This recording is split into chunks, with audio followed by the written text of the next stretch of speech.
Hi all, welcome to video 4 for my devlog. I'm sorry it's been so long. I've had some personal stuff that's taken me away from working on this. I'm hoping that making a new video will help jumpstart my interest. The question I wanted to discuss today is, should characters get stuck in melee combat? So as a reminder, I'm working on a skirmish game that for now I'm calling the Wizard game. In it, you control a wizard and their minions and battle other wizards and their minions. The hook of the game is an innovative combat system. Instead of rolling dice, the attacker and defender pick an attack and defense style, and that determines if it's a hit, a critical, or a parry. More detail in the linked video. Okay, a while back I was playing a game with my wife. She had a minion moving towards my wizard, so I moved a minion up to attack it. Then on her turn, she moved her minion away like it was nothing. And this threw me through a loop, because my assumption was that, of course you can't just walk out of melee combat. Once you get too close to an enemy, you're locked in combat, you're stuck there.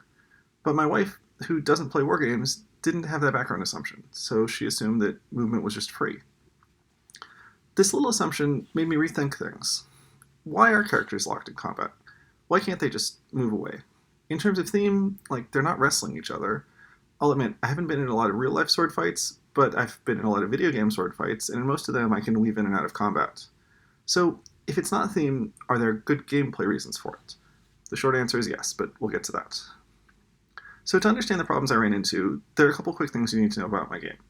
First, the main victory condition is assassinate the enemy wizard.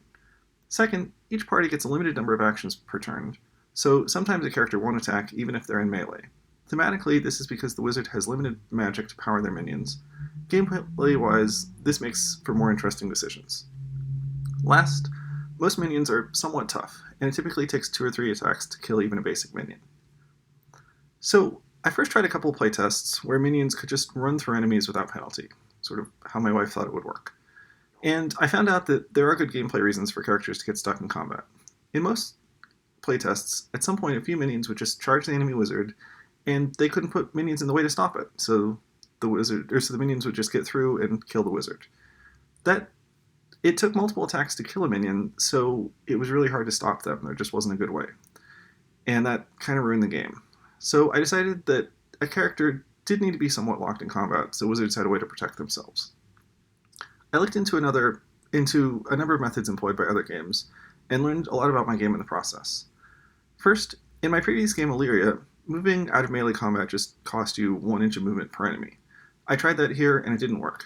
Enemies could still just charge right through like there was no penalty, or almost no penalty. In Illyria it worked because assassination wasn't a goal, so there wasn't the same need to block enemy movement. But in the Wizard game, it was really critical. So next I went to the other extreme.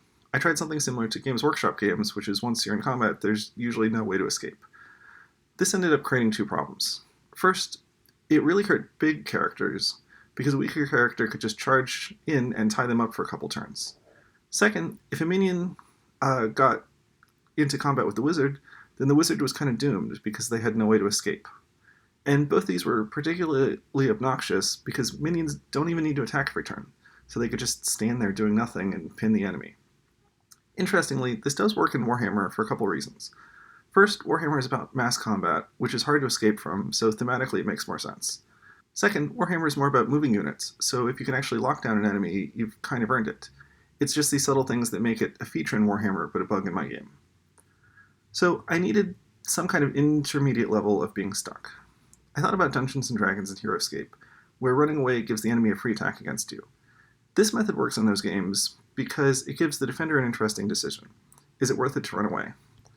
It might have worked, but just on an emotional level, I find those mechanisms obnoxious, so I wasn't going to put it in my game. I think it also made it still a little bit too easy to run away from combat. So next I thought about Frostgrave, which actually had a mechanism I really loved. In that game, characters can't move out of combat, but if they hit their enemy, they can push out of combat and escape. I really love this because it creates these really tense interactions. I often found myself on the losing end of a fight thinking, oh, I just need this one hit so I can get away. I tried putting that in my game, but ran into the problem again where minions don't need to attack, so you can just run up to an enemy and get them stuck there without actually doing anything. I also found that my players never remember to push the enemy an inch away. But then when I thought about it, I realized that I could turn Frostgrave's idea on its head, and I came up with what I think is an original idea that's worked really well so far. What I did was make it that you can freely move in and out of combat, but that if someone takes damage or is parried, then they're knocked down and can't move the next turn. So it's not that being near an enemy makes you stuck, it's the enemy hitting you that makes you stuck. And this did a couple really neat things. So first and most importantly, it led to some really interesting decisions.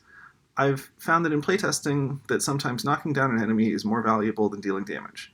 And this impacts just a ton of little decisions. For example, maybe I really need to stop that ogre, so should I send one zombie to attack, or two just in case the first one misses?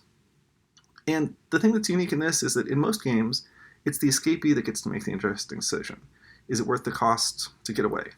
In my game, it's the attacker that makes the interesting decision. And that their decision can deny the defender the chance to make a decision of whether or not to move. It gives it this neat chess-like feel to it. Okay, second, this method is harder to exploit. If you want an enemy to stop moving, you can't just run your minion up there and engage them. You have to actually put actions into hitting them. Third, characters are only somewhat stuck in combat. So for example, if you try to charge your minion through a horde of enemies, they'll probably be stopped. But if a lone minion attacks your wizard, there's a chance that they can get away. Last, it creates a status effect that's easy to track. You just lay your model down on their back. And because this happens every time, players don't forget it.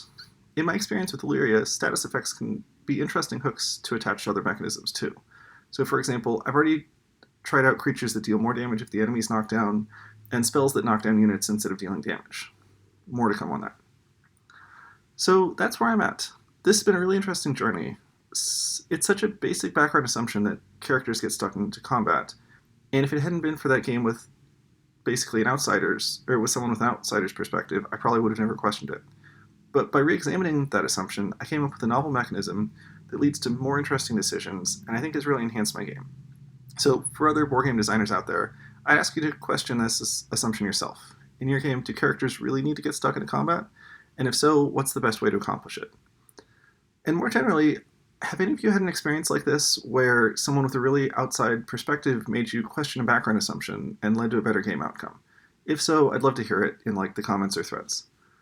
So with that, thank you so much for watching, and happy game designing.